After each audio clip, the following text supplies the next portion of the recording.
everybody. I'm Mike Connell, founder of Boston Making a Difference, here with another episode of BMAD Spotlight.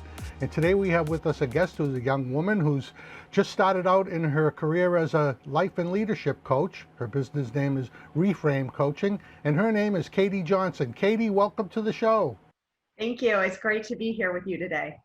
Katie, I thank you so much for taking the time. I know you have a young family and, we're in crazy times, so I appreciate you taking a few minutes to come with us. Why don't you tell the audience a little bit about yourself, who you are, your background, and how you got to where you are today?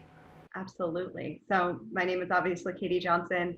I have actually a pretty varied background. I worked in a number of corporate settings, primarily in administrative support. Also did a little bit of tech support and a little bit of stay-at-home mom. So I've kind of done it all. And about 4 or 5 years ago, I got introduced to coaching when I was given a life coach with a nonprofit that I have been partnered with for a number of years. And the change in my life was unbelievable. I had an exercise where I had to go back and redo my original questionnaire. And I was like, oh my goodness, this is a different person. I'm not who I was. It was about 3 years between the two questionnaires. And along the way, my coach had kind of been asking if I had any interest in coaching. The organization that I was with had a coaching program, was encouraging me to get certified. And I was kind of like, yeah, I don't know, maybe someday. And then she kept talking about me, sharing with me about coaching and kind of doing a little bit of teaching on what coaching is. And as she did that, between realizing the impact that it made on my life, and then also understanding the coaching modality, and that was how I approached relationships. I've been, all of my jobs I had approached kind of with this coach mindset of, let's figure out not just what the problem is, but what's underneath the problem.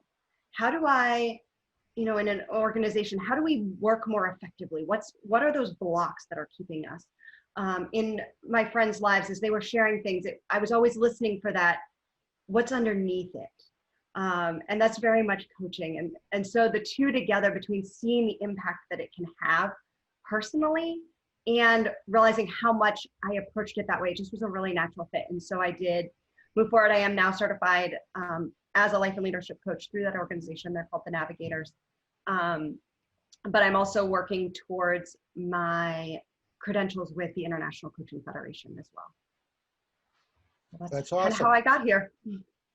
That's awesome. Now, being a coach, you're working with people,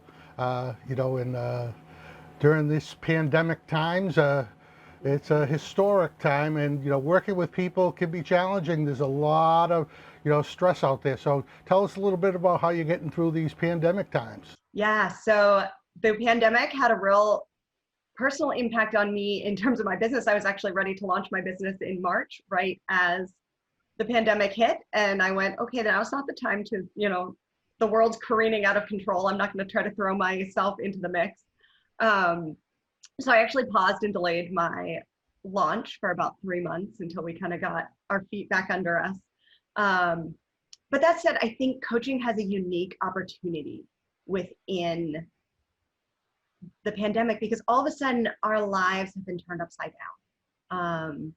And a lot of times we just need someone to help us think through, how do I reorient everything? So my business name is Reframe. And our tagline is assess, reframe, advance. And it's this idea of, we need to understand where we're at, but then we need to figure out how to think about it differently so that we can move forward. And I think the pandemic is kind of the biggest experience of that, at least in my life, of all of a sudden everything had to pivot. Thankfully I actually homeschooled my kids already. So when COVID hit, I didn't actually have to make a ton of changes in their schooling. But I watched so many of my friends with kids all of a sudden go from their kids are at school 6 hours a day to all of a sudden their kids are home 6 hours a day. How do we function? How do we operate in that space? People coming home, working from home.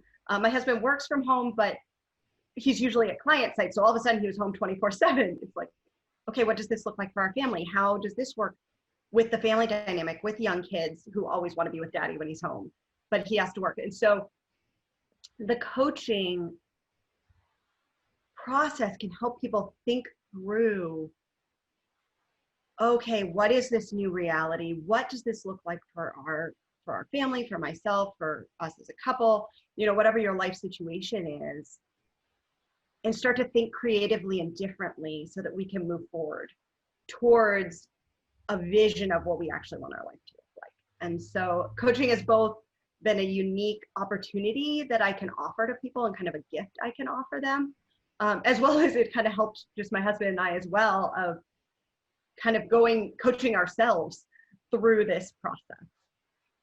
That's awesome.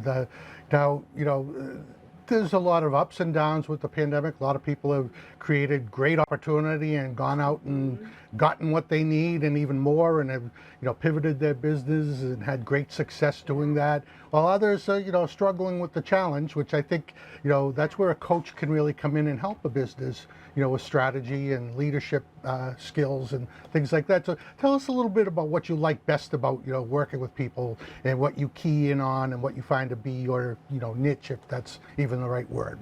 Yeah, absolutely. So I actually just recently posted a quote from a book on leadership coaching I actually read it probably about a year ago, but it says, coaches are many things, but the essence of coaching is believing in people.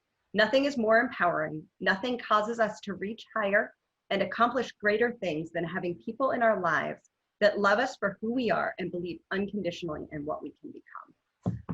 And to me, that just captured when I read that sentence. I actually recorded it a year ago and put it in a file because it just so captured the heart of coaching.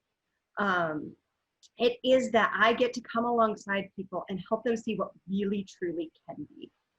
Because when we're stuck, when we're in challenges, a lot of times we can't see past the weeds of what we're dealing with. Vision goes out the window. We may have a vision that we want to reach, but it just feels so far away we can't keep it in view. And so the privilege I get is to come alongside my clients and say, okay, no, let's step back. Let's take our heads out of the weeds. I know it's really confusing and jumbled down there, but just for a minute, let's look up. Where are we going? What could be? And I think one of the ways that coaching really does this is helping people understand what's really going on inside of them. So I love when I get to work with clients and I hear that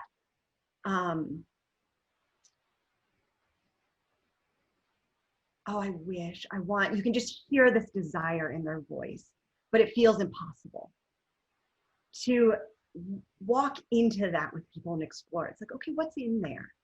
I had a situation where I was talking with someone the other day. Actually, it was just a friend.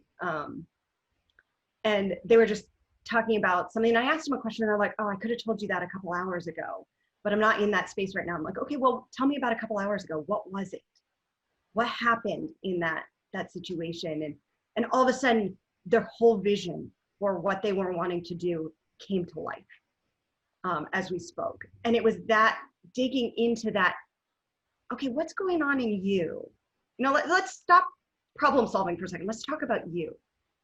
And that's where people become aware of what's really going on and catch that vision for what they need to do. And a lot of times what their next steps are come immediately out of that understanding.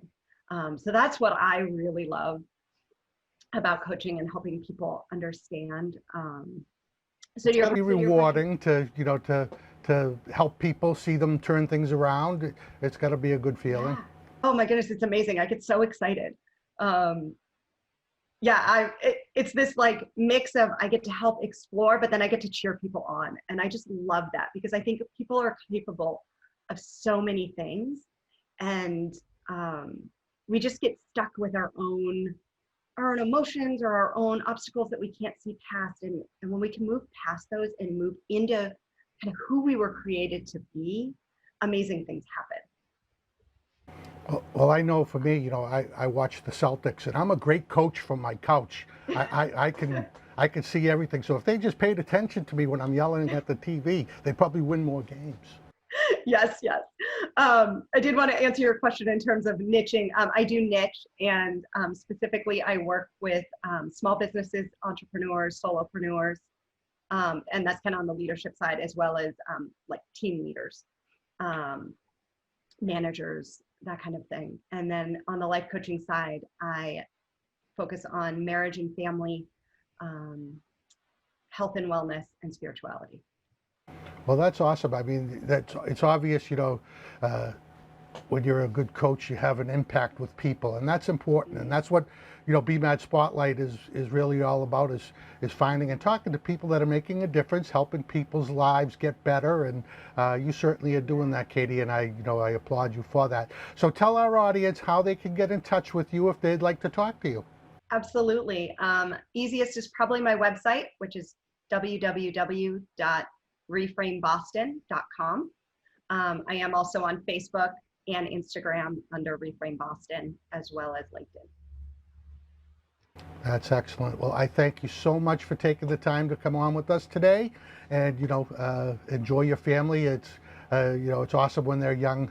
I saw a couple of pictures of you and your family online when I was looking you up, and it's a beautiful family you have there. And keep up the good work with the coaching, and hopefully we can get you back on BMAD Spotlight again in the near future. Wonderful. I'd love that. Thanks so much, Mike. Take care now. Okay, everybody, that's it for another episode of BMAD Spotlight. We'll see you on the next one. Thank you, Katie. Thank you.